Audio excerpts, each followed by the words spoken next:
Bonjour, bonjour mes chers amoureux de la parole de Dieu. Bonjour, bonjour mes chers frères et sœurs en Christ. Christ Dikuma Ana, qui es-tu? Christ Dikuma Ana de Kanguka, qui es-tu?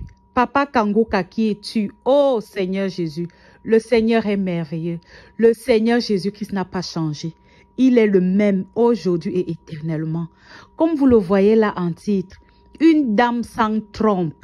Je dis bien une femme sans trompe vient faire son témoignage par rapport à l'émission Papa Kanguka. Oui, l'émission Kanguka. Le Seigneur agit. Jésus-Christ de Nazareth agit. Jésus-Christ de Nazareth montre sa puissance. Oui. Qu'est-ce qui se passe? Écoutez bien ces témoignages. Chers frères et sœurs, ne vous limitez pas seulement aux petits commentaires que vous voyez de part et d'autre, parce que depuis que cette dame a livré son témoignage, chacun fait de ça ce qu'il veut. Il y en a qui prennent des petites parties pour interpréter, il y en a qui font ci, il y en a qui font ça. Écoutez très bien, écoutez très bien. Écoutez surtout jusqu'à la fin parce que c'est très édifiant. Je vous assure, mes frères amoureux de la parole de Dieu, il y a Dieu dans Kanguka. Il y a Dieu dans Kanguka. Je ne sais pas pour vous, mais ici au Cameroun, je n'ai jamais écouté ce genre de choses. Parce que cette dame, je rappelle qu'elle vit en Italie. Elle vit en Italie. Et j'ai déjà suivi 2 ou 3 personnes, même pas 2 ou 3 personnes, plusieurs personnes font des commentaires, des témoignages de ce genre concernant, il y a une pratique là qui se passe dans les pays des Blancs là-bas.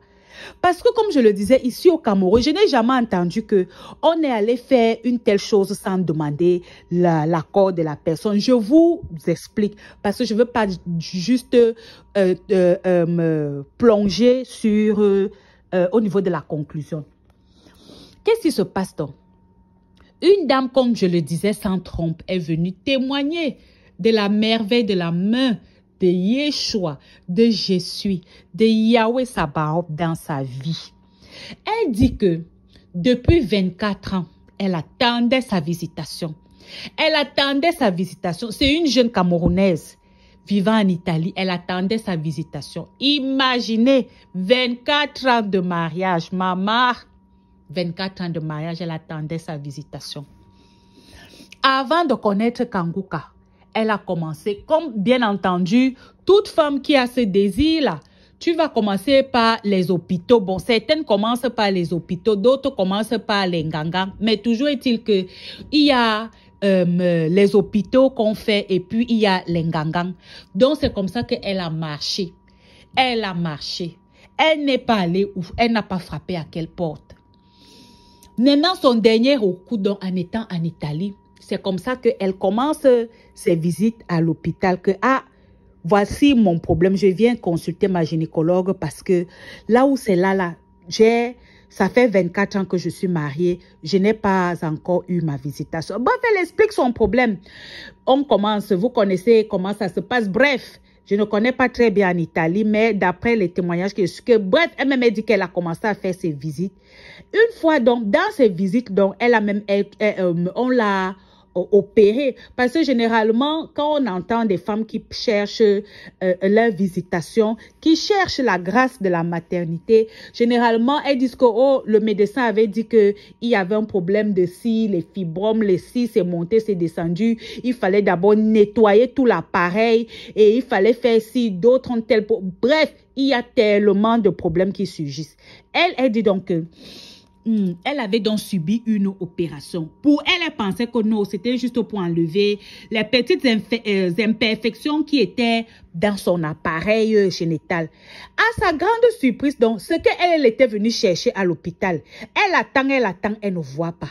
On ne fait que la tourner à gauche, on ne fait que la tourner à droite. Elle dit que, mais cette histoire, même si là, ça devient même comment avec l'hôpital, si. C'est comme ça que le Seigneur, dans la guide, regardez très bien comment le Seigneur marche. C'est-à-dire, quand Dieu veut déjà te visiter, du moins quand le Seigneur t'a déjà visité, il va te sortir de là où tu es, que tu le veuilles ou pas. Même si on t'avait endoctriné comment, il va laver ton cerveau pour t'amener là où lui veut, parce qu'il est le roi des rois. Il est le Seigneur des seigneurs. Il est l'alpha, il est l'oméga. C'est lui qui a la main posé sur nos vies. L'univers tout entier repose sur sa main. Donc, c'est comme ça que, excusez-moi, c'est comme ça que la dame Sidon dit que, mais depuis qu'on me tourne même ici, là, c'est comment? Est-ce que c'est là-bas qu'on avait même attaché son nombril? Est-ce qu'on l'avait même attaché à l'hôpital là? C'est comme ça qu'elle quitte de l'hôpital là. Elle ne partait plus là-bas. Elle a commencé maintenant à aller dans une clinique privée. Quand elle arrive dans la clinique privée, elle explique encore son problème. On la prend en charge, on commence à faire ses examens. C'est là où le médecin de là-bas lui dit que, mais toi tu dis que tu veux, n'est-ce pas? Tu dis que tu veux l'enfant. Mais toi tu n'as plus les trompes, tu parles de quoi et tout ça. Elle dit que quoi? Vous parlez de quoi?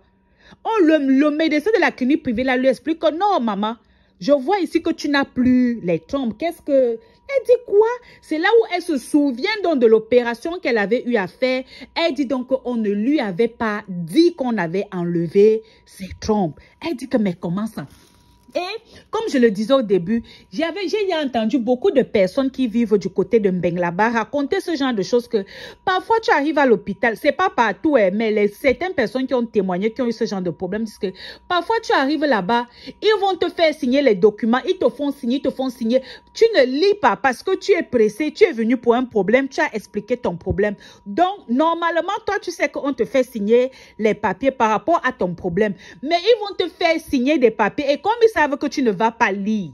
Ils savent que tu ne vas pas lire parce que la paperasse c'est beaucoup. Donc, tu vas signer. Donc, c'est certainement dans ce signement, parce que si elle n'avait pas signé, il y a, par exemple, vous savez que dans les pays européens, là-bas, dans les choses des pays des Blancs, il y a beaucoup plus ce qu'on appelle les poursuites judiciaires. Donc, elle avait signé certainement dans les paperasses qu'elle signait là, un truc de ce genre, mais elle ne savait pas. Et aucun médecin ne lui a dit que voici ce qu'on va te faire. Donc, on lui avait enlevé ça sans le lui dire. Écoutez un peu. Vous voyez à quel point, franchement, certains médecins, je ne sais pas. Quelqu'un vous dit qu'il veut un enfant, mais vous faites tout pour enlever ce qui permet à la personne, d'après l'être humain, d'avoir les enfants. Et Seigneur, on peut être... Mais non, la cruauté de l'être humain, c'est quelque chose, je vous assure, mes chers frères et sœurs en Christ. Mais heureusement, Dieu est Dieu. Quel que soit ce que l'homme va faire, quelle que soit la tournure que l'homme va prendre, quel que soit le chemin que l'homme va emprunter, Dieu va toujours montrer à l'homme que c'est moi qui t'ai créé, je suis ton créateur et c'est moi qui ai le dernier mot sur toi, sur ta vie.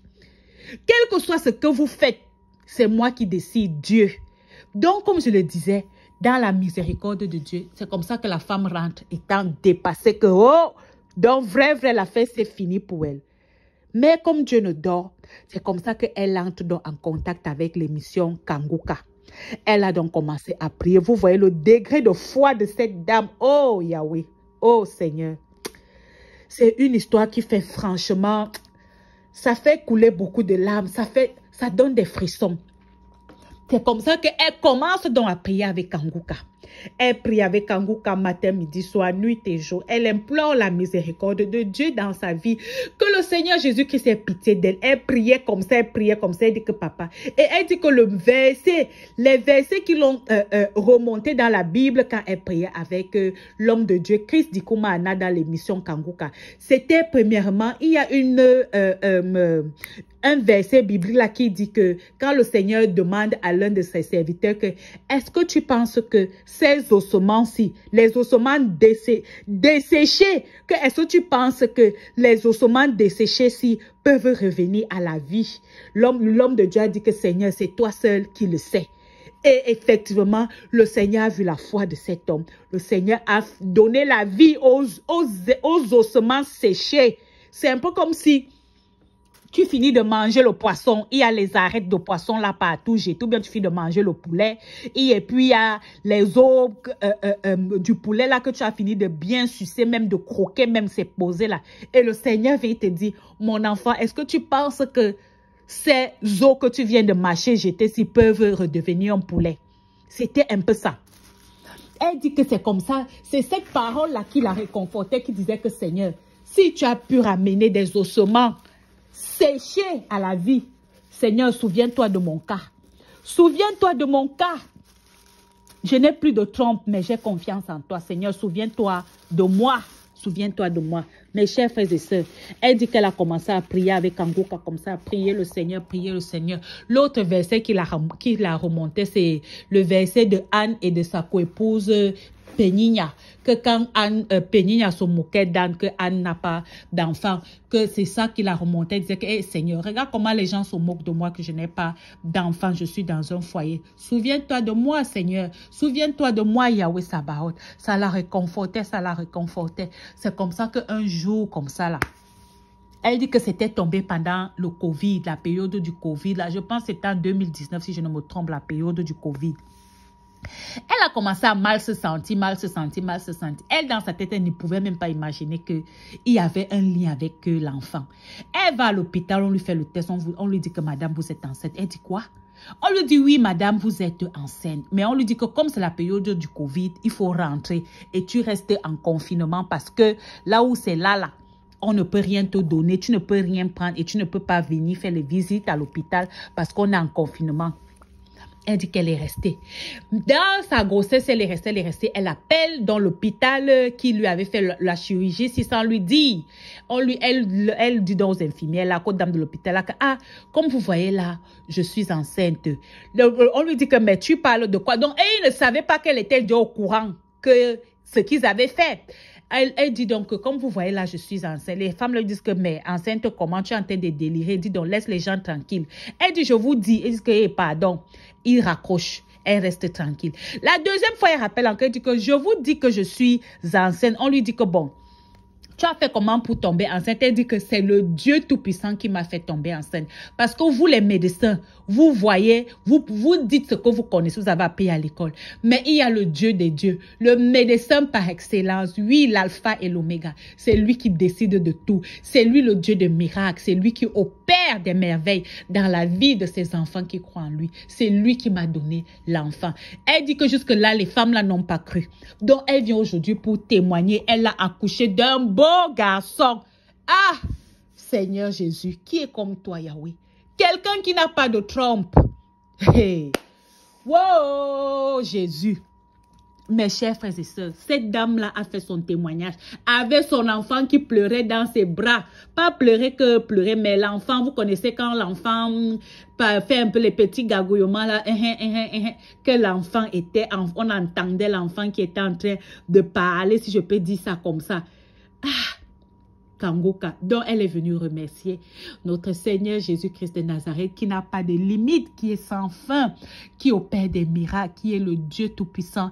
Elle a remercié notre Seigneur Jésus-Christ. Elle a remercié Christ Dikoumana. Elle a remercié l'émission Kangoka, les partenaires, tous ceux qui prient pour cette émission. Elle a béni le nom de l'Éternel. Et voilà le miracle de Kangoka. Oh Yahweh qui est comme toi. Christ Dikoumana, merci pour ce que tu acceptes la mission de Dieu pour le pain que tu nous donnes, pour le pain, pour le gâteau que le Seigneur Jésus-Christ a mis entre tes mains pour que tu nous nourrisses. Oh Yahweh, Kangoka, mon combat. Shalom.